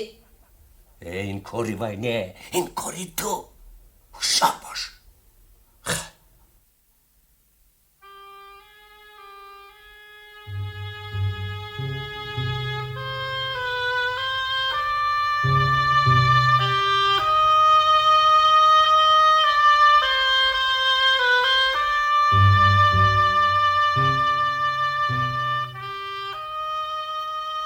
واخوری ناگهانی با مجید المس را به کوچه 101 اندیشه می برد. سرش درد می کرد. نخود که پدر و مادر 100 برگ او را مجبوری به مجید دهند. وی فکر می کرد و به یک قرار آمده نمی توانست. بهترین که خودی او را دیده روبرو گپ زدن کنم. وی بعضن برای پدرم به چراگاه خوراک نصف روزی میبرم گفته بود. کاری المس برار گرفت. دورتر از آبشار زیبای به 100 برگ واخورد که زیرک میچید. نقص که همینجا بودید 100 برگ. من 3 ساعت باز شما را میکابم. من هم شما را دیدنی بودم المسکه. المس پیاده شده اسب را به تنه یک دولانه پیش آمده بسته ماند. خاموشی دره را صدای پست آبشار خللدار می کرد. هوا سیروم بود. 100 برگ دانه های سیب سیاه پخته زرک را از شاخ بوته ها چیده به سبدچه می انداخت. قرص آتشین آفتاب به غرب میل می کرد. از گل و سبزه های کوه نکهت فارمی می آمد. میگویند که دولانه فشار خون را معتدل میکند. به خیالم همه میوه ها فایده دارند. 100 برگ مجید به من گفت که هیچ باوریم نمی آید. یا وی راست میگوید؟ 100 برگ راست المسکه. با وی در باغ سفیداران بخوردم. همان روز چی گفت؟ گفت که 100 برگ زنی من دیگر به وی نزدیک نشو. اگر دویت را یک جای بینم انا بعد بالای این خطتان را گرفتم و آرام و قرارم نماند. میدانید من به شما یک گپ داشتم 100 برگ. گپ زنید. اگر گپی نغز باشد مبادا که رنجید. چی؟ شما یگون کس رو رنجانده هم میتوانید؟ رنجانده که نمیتوانم. شما من میخواستم از خصوصی آینده امان. وی هر دو دست دختر را بین دستانش گرفت. صدبرگ خودش را گم کرد. وی از حضور جوان بدلش نزدیک شاد بود. الماس آهسته وی را بوسید. مونید، عیب می شود. وی دستی او را سر داد. صدبرگ گویا هوشیار شد و به الماس با یک امید نهانی نظر انداخته پرسید: مرا همراهتون به خواندن میبرید؟ شما خواندنی باشید من نمیگویم. من با جان و دل میرفتم، لیکن پدرم به هیچ جا نمیروی گفته ششتند. گویید که با کدام راه به شما یاری رسانم. خودم هم بعد 3-4 روز از اینجا میروم. صدبرگ، من به چه قرار آمدنم را پگاه یا فردا به شما معلوم میکنم. خیر، من رفتم. واخوری امروزه همه خستگی الماس را که در وی به طفیل واقعات روزهای آخر پیدا شده بود به یک بار دور انداخت و بعد مقایسه ها به خلاصه آمد که در وجود صدبرگ یک چیزی بسیار قیمت، انیخترش آتشک نهان است که می تواند هر یک جوان مرد را خوشبخت گرداند. در نظر الماس دختران همکورسش از همین چیزی حالا برای او نهایت عزیز عاری بودند. کی می داند شاید وی این جهت آنها را درست پی نبرده باشد.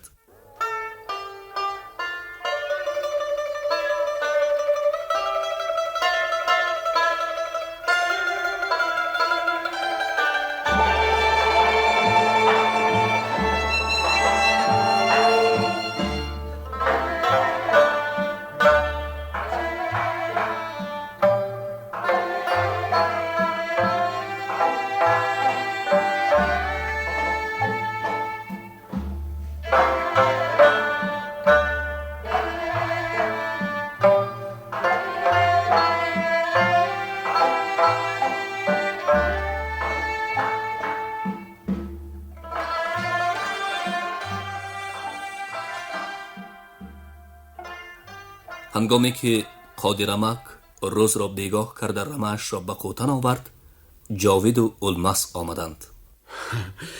نقص که آمدی جاوید، نباشد خودم رفته تو را یافتنی بودم. چی گپ امک؟ تینجیمی؟ حالا تینجیو، لیکن به پوستین فیروز کیک در آمده است. چراگاه رفته به من بسیار زاری کرد. میگوید که به جاوید فهمانید. گپی گفتگی هم دروغ بود گوید. اگر همین خیل نیکی کند به تویش خودم سر و بر می شدم. خب وی حاضر کجا باشد؟ نمیدانم. درا رفته بود. یگان متکا کافته گشتگیست. به هر حال حقیقت را مغلوب کرده نمیتوانم. شما حالا جوان پسر، وی از آن ذات‌هایی که به آسانی جان نمیدهند. از دست وی هر کار می آید. میگویم که باز ما روسیاه شده نمانیم. پس چی مصلحت میدید؟ دهنو رفتن در کار. سوانقول یا جاوید یا الماس جان بیاید گفته خبر فرستاده است. از کی؟ از یک آدمی دیرپور. من روم رما چی میشود؟ یاردمچیم حالو هم خوشک دریده گشته است. الماس یا خودتون بانی کرده میستید؟ که بودن فیروز پس از آن جمع آمد چوپانان عیان شد. یک آدمی پستی فیلتان باب است. مادامی که این طور است به دهنم خودم روم بهتر می شود. این مسئله را درست تکک آموختن در کار. به دهنو من باید روم. نغز می شود. شما از جاوید دیده هوشیارتر.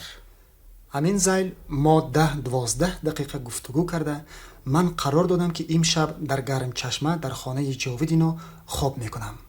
پگاه وقتی از آن براه میبرایم.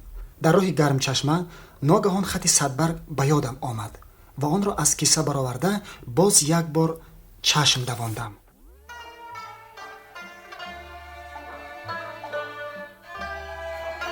المسکه التماس قریبی گوگون به سبزار بیایید.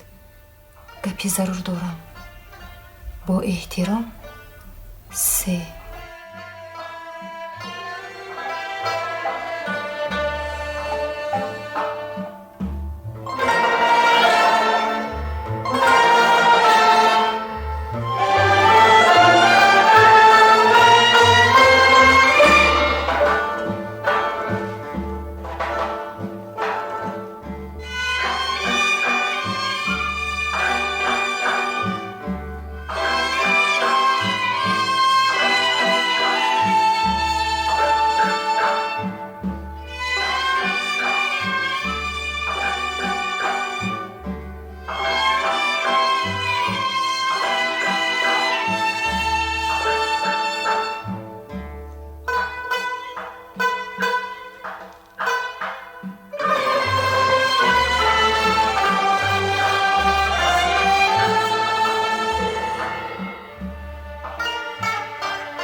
مجید که دلش ریش شده تمام روز بی‌طاقتی میکرد، چون تاریکی فرا رسید به راه درآمد.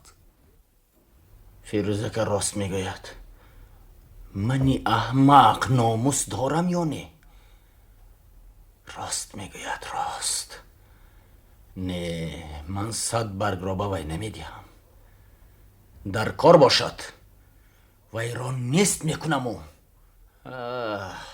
تشبیره را خام شمرده است. مکتوبی در دست آن دخترچه دیدم، قلبکی نباشد دویشان در همین سبزار وا میخورند. آمدید المسکه؟ چرا اینقدر دیر موندید؟ 100 برگ آخر به دستم افتیدی ها؟ حرام. کنی گپ زن. کی را منتظری؟ کارت نباشد. چی؟ کارم نباشد؟ تو به من فاتحه شدگی. گم شو از نظرم. من به تو زن نمیشوم. زن نمیشوی؟ تو علکه از آنی من شدگی. پدر و مادرت خلین را از من پره گرفتگی. این خوبت را به ها بگوی. زمانی دختر فروشی که ها گذشته رفت. هم تو اکنون از پنجه من خلاص نمیخوری. زرده میگم. سر نمیدهم. تو از دو سر از آنی من. مایلش من روزی. من شما را آدم گفته گمان کردم، لیکن شما از حیوان هم بدتر بودید. آخر من شما را دوست نمیدارم.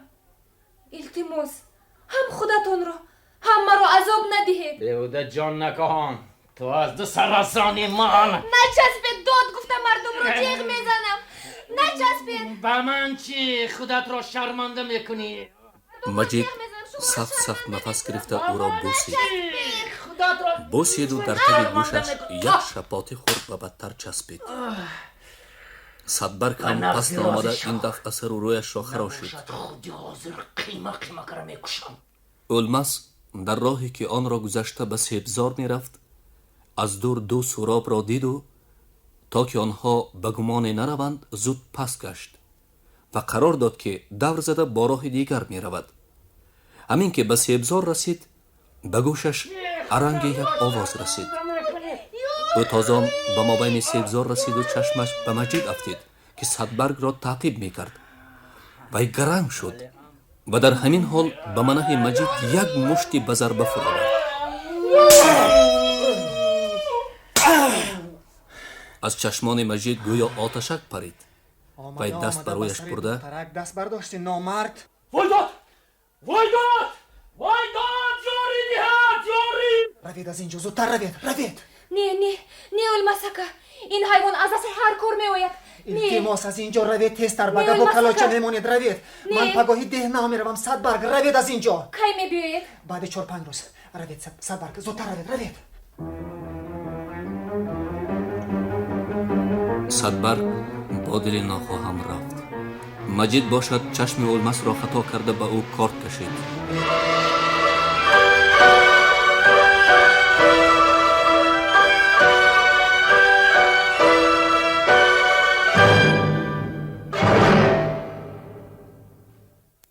دلغش باشد خانه وسیع هم تنگ میتابد میگویند راست بوده است. 3 روز باز مجید به کار نبرآمده است. وی کجا رفته باشد؟ موی سفید با همین اندیشه طاقتش تاق گردیده بیرون برآمد و ناخواست مجید را دید که منجی و جاوید از 2 طرفش داشته می آوردند. از قفای آنها سوانقل هم کشاله شده می آمد. من این درون سیاه. ای برای این زوراوریت حالا جواب میدی؟ تو را هم گسل میکنم. البته گسل میکنم. انا میبینید یا؟ بسیار تهدید نکن بی‌ناموس. اینها مرا مال بر این کشاله کرده میبیارند و مایلش آمد. از مال هم بدتر بوده ای. کنی راستش را گوی. اولمس کجا شد؟ گفتم که گسل کردم. با کجا گسل کردی حرامزاده گپ زن؟ به ترما. تو را هم گسل میکنم. البته همش از دستم میآید. برای چی وی به ترمه میافتاده است؟ نمیبینید؟ اما جام را زده پهله کرد کو. 3 روز شد. موافق گناه جزا میبیند و گوش نپرزورتان. همین وقت از خانه صدبرگ برآمد و همه به او نگریستند. تو اینجا چیکار میکنی دخترم؟ خودم همراه زرنگار آمدم. کی به شما حمله کرد؟ کی سر راه شما رو خراشید؟ اولمسکه؟ رو دخترم، تو به گپ قطی نشو. رو خانه درا. ما خودمان همش رو انیق میکنیم. ها اولمسک. نه، از اولمسکه نه، از من شده خوردی. عیب میشود دخترم، گریه نکن. آدم شوهر شوندهش را هم میزند؟ مراد این خیلی شوهر شونده. اگر زورم میرسید میکشتم. برای چی؟ وای چی گناه کرد؟ پیش راهم رو گرفت. سبب؟ از خودش پرسید. خیر گپ زن دخترم، در دلت علم نماند. اینها آدمان خودی، هر گپ باشد در همین جا میماند. صدبرگ به بابایش نگریسته واقعه را بی پرده بیان کرد. قادرمک متاثر شد و مجید را از گریبانش گرفته به پا گذاشت. حالا همین طور کسی زن طلب آخر با دخترک آدم بر این مناسبت کرده دلش را میابد. چی وی مال بازار که نرخش را زیاد کرده گرفته روی؟ 1000 بار لعنت. از همین روز دیده موری نمیشود. تو از ناموس خبر داری یا نه؟ غم نخور دخترم، این افلاس قطعی من خودم سر به سر میشوم. این حالا با صابون من جامشویی نکرده است. فرید کنی گپ زن. اولمس را همراهی که به ترمه بردی. گپ زن وگرنه حاضر مجاق میکنم. وای اولمس به من چپ داد. دیمان خیلی افت و درف کردیم. کرتم از خونی بینی سوک شد. بعد فیروزکه و باز مرا احاطه کردند و عقد ترتیب دادند. کیها؟ فیروزکه و باز یک آدم. بعد چی؟ دیمان را به ماشین سوار کرده ملیس خانه بردم. از تو یگان کس گپ پرسید؟ ها، دیروز مرا به پروکراتوره بردند. مفتش خوب پرسید. از گناه هم گذریتان مرا از راه زدند. به من یاد دادند. معلوم. صدقه آدمگری شو تو مرتد. افسوس. خیس افلاس. چرا آخر گناهی وای چی بود؟ این کار فیروز هنای رنگ همان. رحمتی پدرم میگفتی به انصاف را به حال خود گذاری همه را پایمال میکند. راست میگفته است. ای به خودمان سری وقت لجامش را که نکشیدیم از حدش گذشت. چرا وی به اولمس در افتاده است؟ شاید او را بیابرو کردنی باشند. نه، آخر در حق وی تهمت کو. البته پگاه رفته اولمس خبر گرفته بیا. ما باید او را از این تهمت خلاص کنیم. قادرمک به خود جای نشست نمی یافت. برای چوپانها کار ثواب میکنم گفته به میلیسیا رفتن اولمس، مشمش هر خیله از خصوص نبیره صدبرگ و بالای قهر و غضب کجای برآمده رفتن او، این چونین بیماری دامادش گلنظر روح موی سفید را سخت کاهانده بودند. رفیق پرترک، من باید با فیروز روبرو شده دلم را خالی کنم. آن پروکورور را هم یافته گویم که ناحق کاربرد ایستاده است. سنگ وزنین را آب نمیبرد گفتند. ریسمان را درست پرتافته مانیم کنی چی می شود؟ من جیم گردم هم از بسیار چیزها خبر دارم. میلش، شما هرچی گویید من راضی. فقط این که به یک بیگناه جبر نشود میگویم. نگاه کنید گوسفندان ایساری قریب که به نظر نمی نمایند سال به سال کم شد ایستادند. کدام روز فرم را دور زده همگی تا 1000 تا شمردم و حال آنکه از 5000 تا زیاد بود. مدیرتان پگاه را فکر نمی کنند. همین قدر گوسفند زایم را به گوشت سپرد. حتی در نزد مهمانهایش هم گوسفند ایساری می کشد. گپتان جان دارد. رفتار فیروز به من هم معقول نه. چوپانها هم ناراضی. شمال نباشد شاخ درخت نمی جنبد میگویند. من و رئیس از این خصوص گفتگو کردیم. آن کس گفتند که خودتان همش را درستکک سنجیده برایید. مجلس جیغ زده کاری مدیر را محاکمه میکنیم. من این گپ دیگر. مجلس را به شنبه آینده تعیین کنیم چی؟ ها شدن میگیرد. من حالا نزدی درآوران رفتنی یگان گپ کو ندارید. گپ همین که یاردمچی مرا 2 روز از درو جواب دهید. آمده رمه را بانی کردیستد. خودتون چی؟ من برایان رفته از حال اولمز جان یک خبر گرفته آمدنی. تا حال یگان کس رفته او را دیده بود؟ جاوید 2 بار رفت اما نشان ندادند. عجیب. میلش او را بیگاهی میفرستانم. شما پگاه تیاریتان را دیدیستید همراه میروید. خرسند بشود. با پروکورور هم گپ زنان کرده میبینیم. به قادر امک و متقابلوف نیز اولمس را نشان ندادند. آنها نزد پروکورور رفتند. مختار در کابینتش بود. وی آنها را خوش قبول کرد. خوش آمدید رفیق متقابلوف. از کجاها پرسیم؟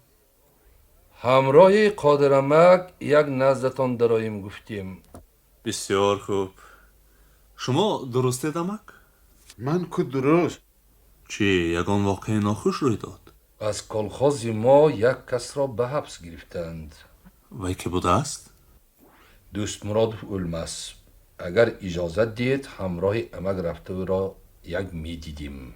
ها اکنون به یادم آمد. همان بچه بیزاری؟ بیزاری؟ نباشد چی؟ یک چوپانی پیش قدمتان را زده قریب کشته بوده است و هرچی باشد به ما اجازت دید که او را دیده رویم. التماس. تا سود شدنش علاج این کار نیست. بهوده آواره نشویتان. گناهش همین قدر سخت؟ آخر وی به جان آدم قصد کرده است. همطور که باشد چی درجه سخت یا سست بودن گناهش را میفهمیدگستید. به فکر من اولمس گناه ندارد. او را بیهوده نگاه میدارتان. شما با من مصلحتگر نشوید بابا. شما از پی چاروا گشتنتان را دانید. وی گناهگار یا آن دیگر خودمان انیق میکنیم. به تهمت باور کرده یک بیگناه را به حبس گرفته شیشته دو. ما دم نزده از پی چاروا گشتن گیریم. گناه وی کلان. ها نگفته جزایش را میبیند. گناهش همین که به ما یاردم داده عیش مردم بلاخور را تلخ کردنی بود. این گپ را از کجا گرفتید؟ از خودم، از دلم. شما گمان میکنید که برای چی فیروز بر دامنتان را سر نمیدهد؟ ما نمیدانیم. میدانیم. همش را میدانیم. از من بیهوده نرنجید بابا. برای من همه برابر. من در هر حال قانون حکومت را حمایه میکنم. شما حاضر قانون حکومت را نه بلکه نفس خودتان را حمایه کردنی هستید. چی گفتید؟ آخر دولت باور کرده این وظیفه را به من سپرده است. شما در شخص من دولت را حقارت کرده ایستاده اید. برای این شما را جزا دادن ممکن. قانون حکومت بوده است. آدمی بی ایمان راه و رویشت را یافته گیر مرا هم حبس کن. وزنین شوید امک وزنین. ماند که این مرا هم در پهلوی همان گیت برده شناند. آدمی حکومت بود است این. قانون دولت را حمایه میکرد است این. صدقه دولت شود تو. قانون را حمایه کردنی باشی. دزد بیزاری ها را آورده حبس کن. فیروز جرأت را آورده حبس کن. مجیدش را حبس کن. آنها کیها را ناتیج نکردند. مال کلخوز را به غارت برده تو بر این پاره‌خورها را هم خشک نمیمانند. باز این آدمی حکومت بوده است ها؟ من حیران که دولت تو بر این بیوجدان ها را چه خیل در پس این استول شنانده است. خیر هیچ گپ نه. کی بودن تو را هم امروز ندانند. پگاه البته فهمیده کفشت را راست بکنند. من به این باوری دارم. باز دولت میگوید ها؟ بس اکنون صبر و طاقت هم حد و کنار دارد بابا. در اینجا تلبگی به کار نمی رود. کی تلبه؟ آدم حقو تلبه میشد از می. های دانستم آن کی تلبه باشم هم من حالا به کسب خودم داغ نماندم. هر کسی که کسب مرا پس میزند وی دشمن من است. تو چی؟ تو یک خودت را نه بلکه صدها هم کسبانی شاید با وجدانت را هم بیابرو کردش داده ای. ناآدم بوده ای. بس کنده. اینجا چراگاه نه که آوازتان را سر داده اشاله خانه.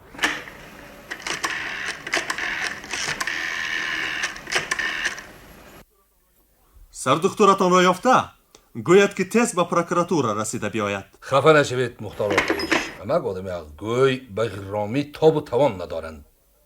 اصلا شما هم این کس هم حق را به حقدار رساندنی هستیتان، لیکن از چی باشد که یکدیگر را نفهمیدیتان.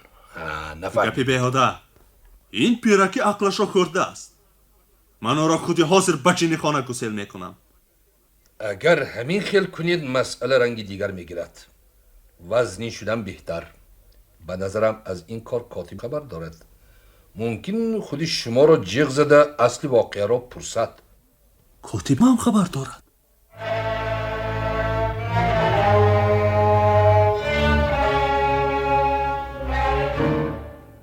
دم مختار به درون گشت.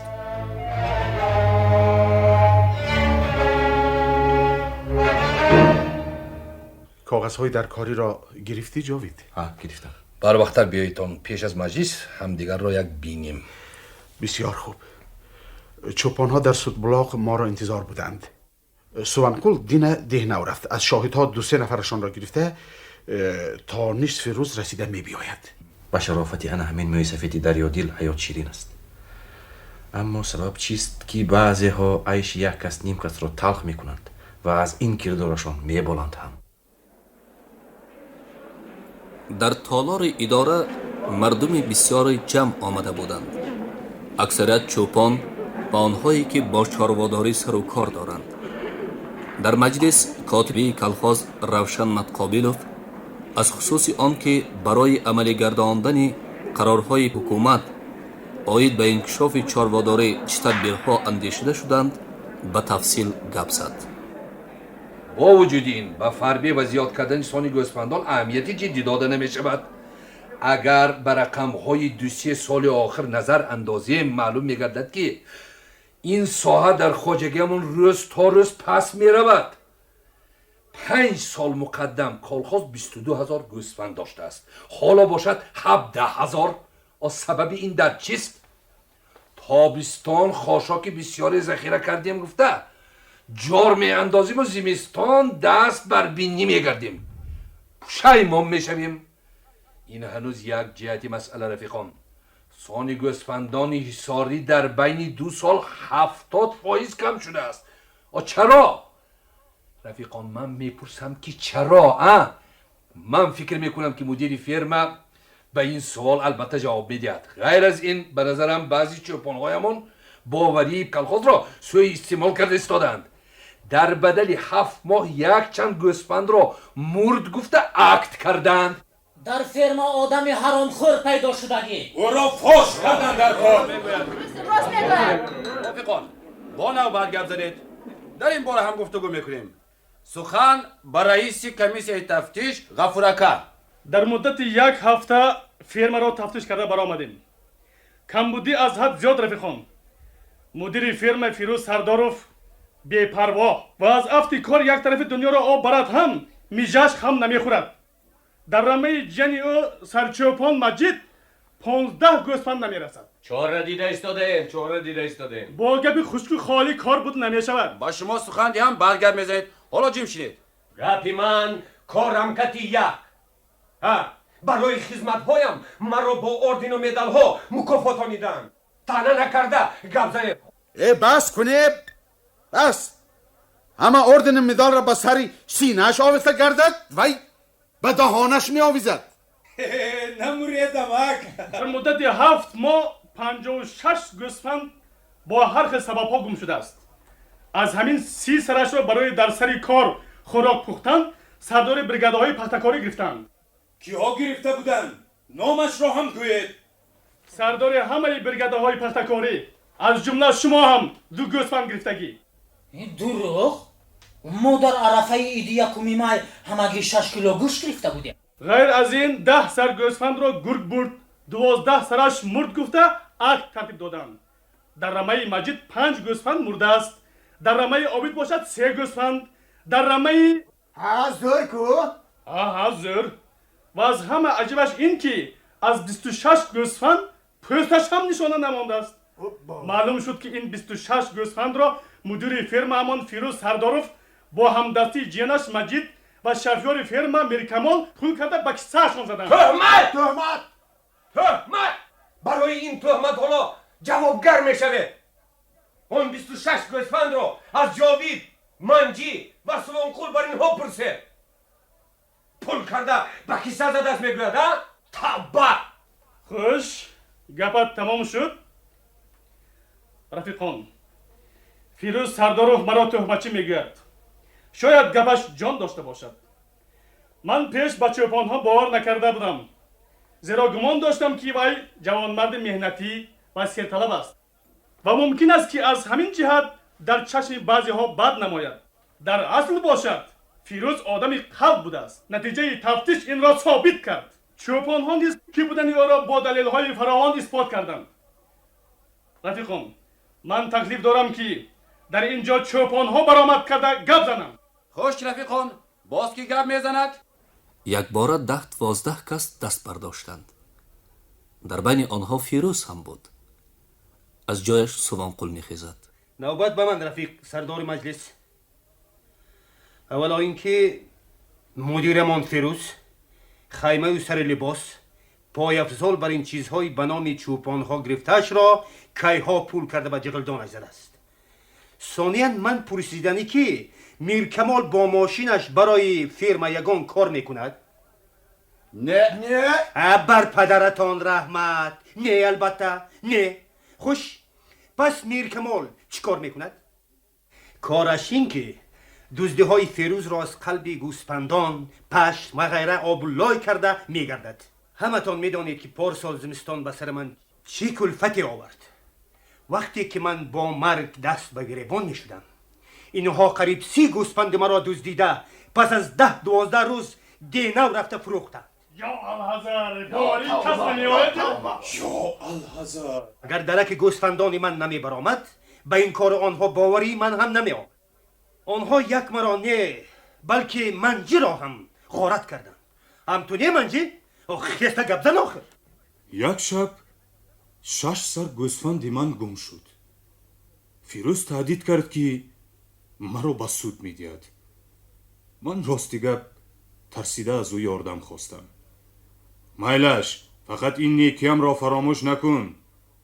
گفته نرخی همان 6 گوسفند را به گردنم نوشت. از کیسم 300 سوم برآورده به کسی کلخاز سپردم. به نزدیکی یک تاش را نخواست در حولی یک خیشم دیدم. مچیت و میر کمال برده فروخته بودند. کی این را دیده است؟ ایخوا این افسانه را جاوید و نوی علمسی بیزاری بافته برآوردگی. مردم، من تا حال از این گپ‌ها در تعجب بودم، چون که تا حال کی بودنی فیروز را نمیدانستم. یک بیچاره مال حق گفته با مرگ دست به گریبان شود، جای آن که رفته به او یاری دهند بیرحمانه غارتش کردند. آیا در دنیا از این دیده گناهی سخت‌تر هست؟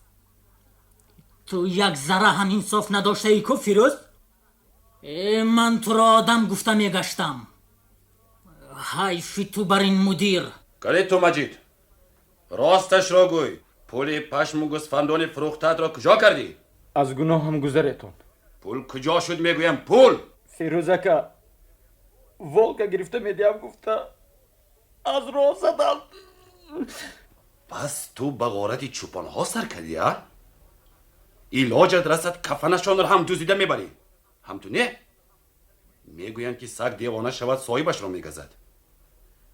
کارت به جای رسید که یک دختره که بیگناه را قریب بد نام کرده بودی. اکنون فهمم عقلی تو را پول خورده بوده است. گپ زن. همین قدر پول را کجا کردی؟ با چی دادی؟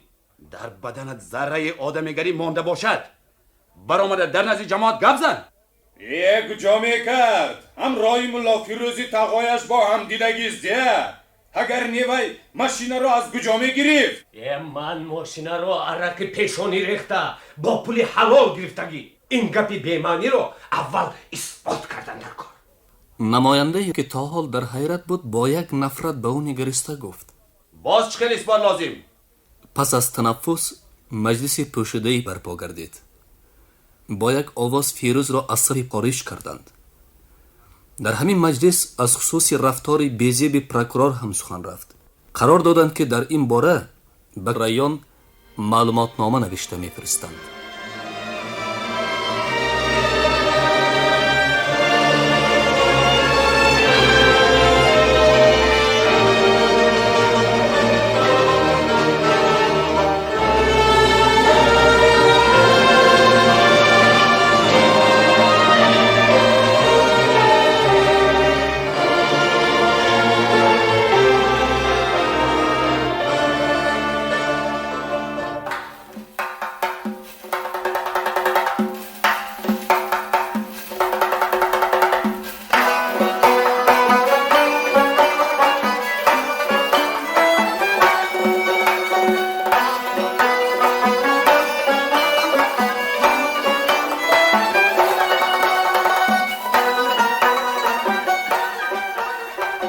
شب توی حولی صدف ماه خاله پر از مهمان بود. اولماس به جاوید و زرنگار که در پیشگاه می نشستند با هوس چشم می دوخت. آنها بغایت خوشبخت بودند.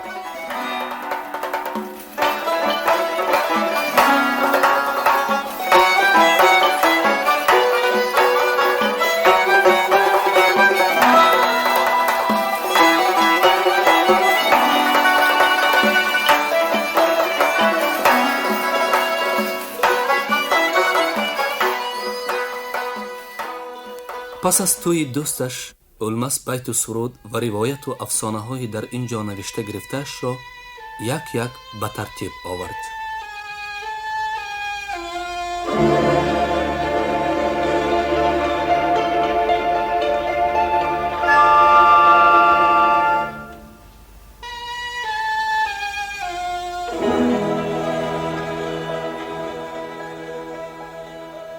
عجب زیبا و با تمکین بودند این قله ها.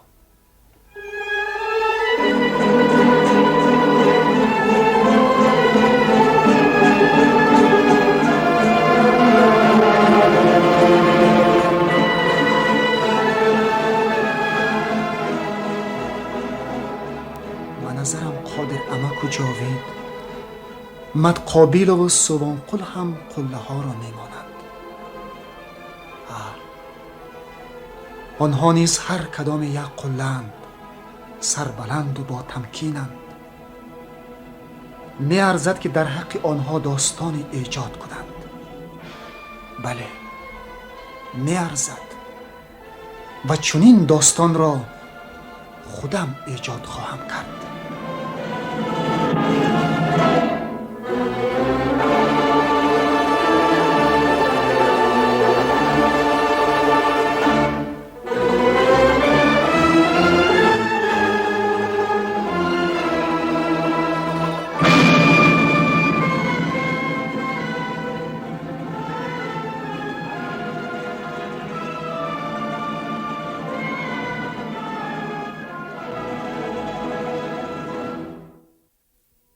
شما قسم دومی رادیو اینسینیروفکا را از روی پاوستی زینالدین دوستماتوف در دامن افق شنیدید.